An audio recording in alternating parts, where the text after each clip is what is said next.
السلام علیکم ناظرین، مجھے امید ہے کہ آپ سب ٹھیک ہوں گے۔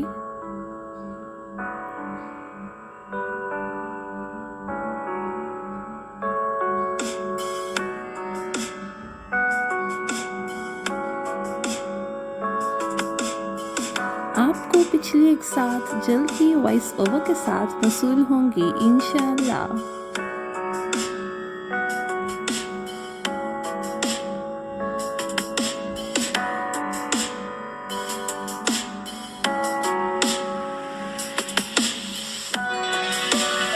آئیے ضمیر کی قسط نمبر 17 پڑھتے ہیں۔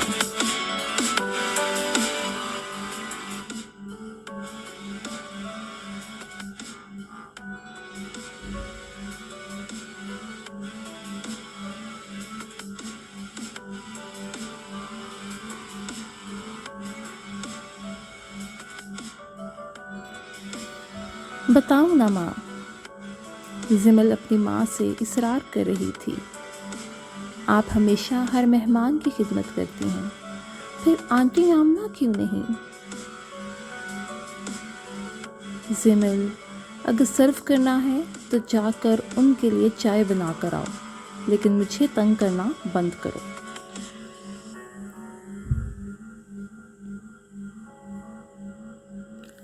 زمل کی امی اب خفا لگ رہی تھیں۔ زمل سمجھ نہیں پا رہی تھی۔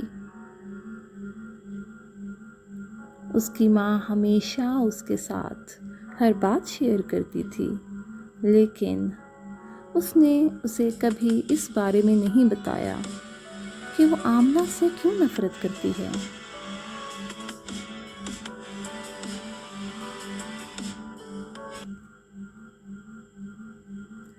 زمل نے دیکھا کہ اس کی ماں کو آمنہ کی موجودگی پسند نہیں تھی۔ وہ کچن میں گئی اور چائے بنانے لگی۔ کچن کے سلیب پر انگلیاں تھپ تھپاتے ہوئے اس کی آنکھیں شرارتی تھیں۔ اس نے چائے کو مختلف رنگوں کے 2 کپوں میں ڈالا۔ ضمیر کے کپ میں لال مرچ ڈال دی۔ خوشی میں جھوم گئی۔ کیا یاد کرو گے تم؟ لہرا کر دوپٹہ سر پر لیا، بہت معصوم چہرے کے ساتھ کمرے میں داخل ہوئی۔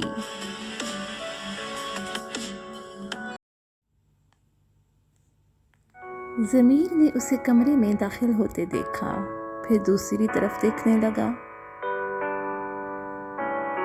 دادی اب جاگ کر ان سے باتیں کر رہی تھیں۔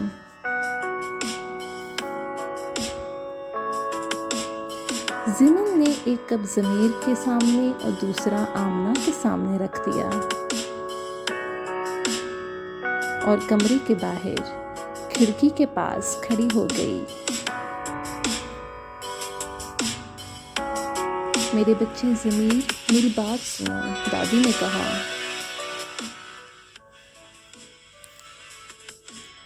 وہ اسے جواب نہیں دے رہا تھا۔ یہاں آؤ، میرے پاس بیٹھو۔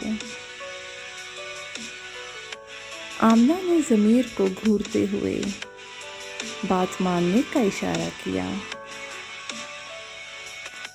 ضمیر نہ چاہتے ہوئے بھی اس کے پاس بیٹھ گیا، لیکن اس کی طرف نہیں دیکھا۔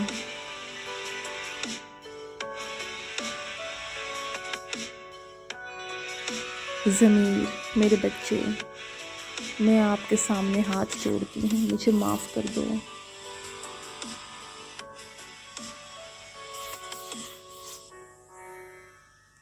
آمنہ پریشان ہو گئی۔ ضمیر نے اس کے کانپتے ہاتھوں کی طرف دیکھا، انہیں اپنے ہاتھوں میں تھام لیا۔ اس کی دادی رونے لگی۔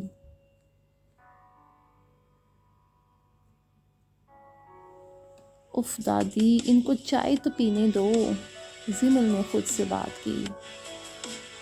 اور پیشانی تھپ تھپائی۔ وہ انہیں کھڑکی سے سن سکتی تھی۔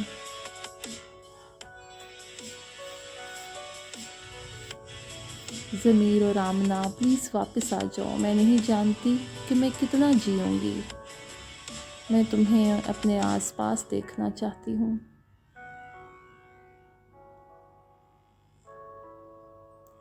ضمیر نے آمنہ کی طرف دیکھا، آنکھوں سے نہیں کہا، وہ یہاں نہیں رہنا چاہتا۔ آمنہ اسے تسلی دینے آئی۔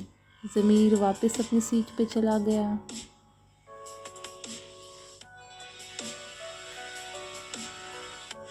ضمیر نے چائے کا رنگ دیکھا، لیکن اس نے ایک گھونٹ لیا، وہ کھانسنے لگا۔ اس کی آنکھیں سرخ ہو رہی تھیں، وہ پانی سے بھری ہوئی تھیں۔ اب آیا مزہ؟ سمن مسکرائی جیسے ہی اس نے اسے کھانستے ہوئے سنا۔ کیا ہوا ضمیر؟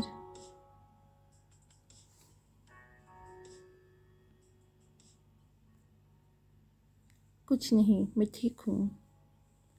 اس کے ہونٹ بھی سرخ ہو رہے تھے اور جل رہے تھے۔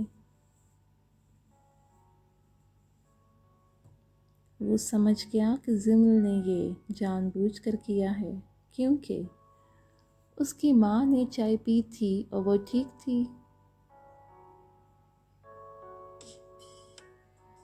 اس نے گلا صاف کیا۔ ضمیر بیٹا، تم ٹھیک ہو؟ آمنہ نے پھر سے پوچھا۔ ہاں میں ٹھیک ہوں ماں۔ ضمیر اب بہتر محسوس کر رہا تھا، لیکن گلے سے ناک تک جلن تھی۔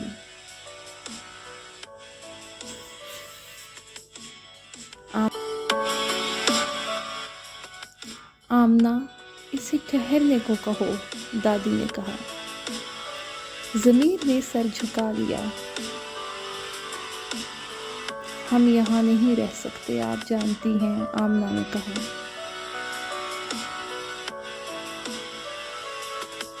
آمنہ ایسا مت کہو پلیز، کیا تم مجھے معاف نہیں کر سکتی؟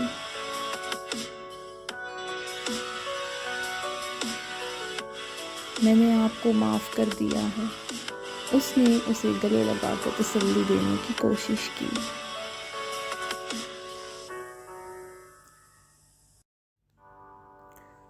ضمیر کمرے سے باہر گیا۔ وہاں ہر چیز سے اس کا دم گھٹ رہا تھا۔ اس نے ضمیر کو دروازے کے پاس کھڑا پایا، لیکن ضمیر کو پتہ نہ چلا۔ اچانک ضمیر نے محسوس کیا کہ کوئی اس کے پیچھے کھڑا ہے۔ وہ دھیرے سے پیچھے مڑی۔ ضمیر کو اپنے پاس کھڑا دیکھ کر وہ گھبرا گئی۔ ہیں؟ کیا یہ اتنا لمبا ہے؟ ضمیر نے سوچا۔ ضمیر پریشان تھی اور پھٹی پھٹی نظروں سے اسے دیکھ رہی تھی۔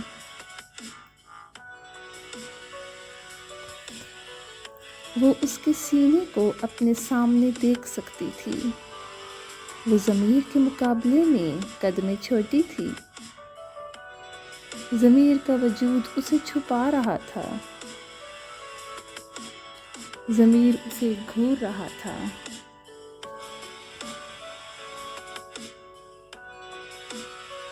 نہیں ضمیر نہیں، گھبرانا نہیں ہے، اس نے خود سے کہا۔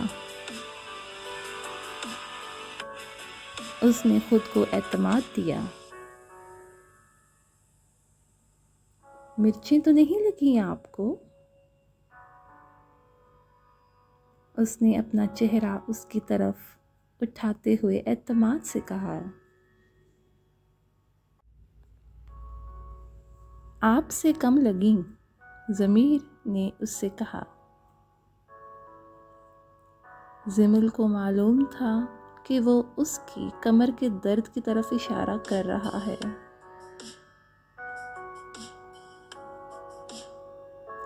زمل نے قد کا فرق کم کرنے کے لیے پیر کے بل کھڑا ہونے کی کوشش کی۔ اپنے پاؤں کے انگوٹھے پر ضمیر نے اس کی کوشش کو دیکھا اور تنزیہ مسکرا دیا۔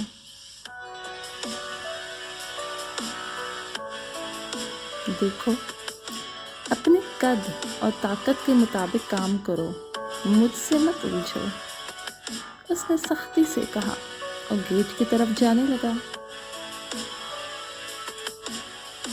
ہاں، کیا مطلب ہے تمہارا؟ ایک سے بڑھ کے ایک لمبی ہیل ہے میرے پاس، اگر آپ لمبے ہیں تو کیا؟ ضمیر نے اس کی طرف دیکھا۔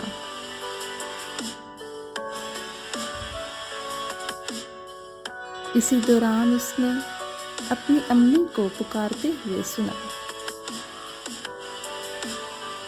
ضمیر، ضمیر۔ ضمیر تیزی سے کمرے میں آیا، زمل اس کے پیچھے چلی آئی۔ انہوں نے آمنہ کو دادی کے پاس دیکھا۔ ضمیر، آپ کی دادی کو سینے میں شدید درد ہو رہا ہے۔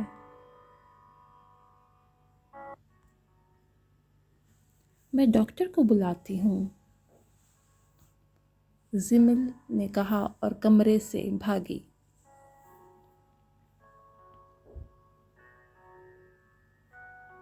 اس کی دادی نے اپنا ہاتھ ضمیر کی طرف بڑھایا۔ ضمیر نے اس کا ہاتھ پکڑا۔ وہ مشکل سے بول سکی، مجھے معاف کر دو ضمیر،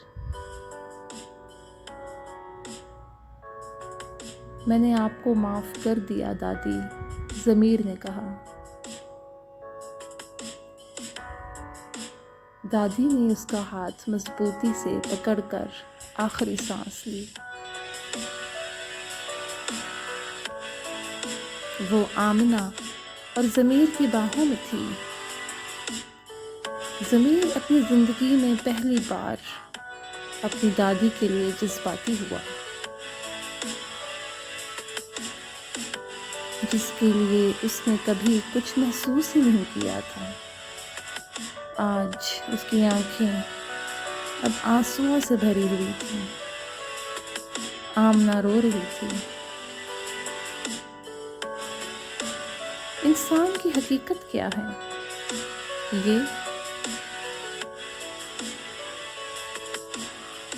ہم اپنی پوری زندگی دوسروں کو درد دیتے ہیں، بغیر سوچے سمجھے، ہمارا انجام جانے بغیر، اور ان کو حکم دیتے ہیں جو ہم سے اپنی ضروریات کے لیے منحصر ہیں۔ یہ دوسروں کو آپ سے نفرت کرنے پر اکساتا ہے، باغی بنا دیتا ہے۔ قید کوئی بھی ہو، کوئی پسند نہیں کرتا، چاہے وہ الفاظ کی قید ہی کیوں نہ ہو۔ جیسا کہ ہم اپنے بچوں کو وہی کرنے کا حکم دیتے ہیں جو صرف ہم چاہتے ہیں، اپنی بیویوں کو وہ کرنے کا پابند کرتے ہیں جو ہمیں پسند ہے۔ ہم اپنے شوہروں اور بیویوں کی قربانیوں کو نظر انداز کر دیتے ہیں۔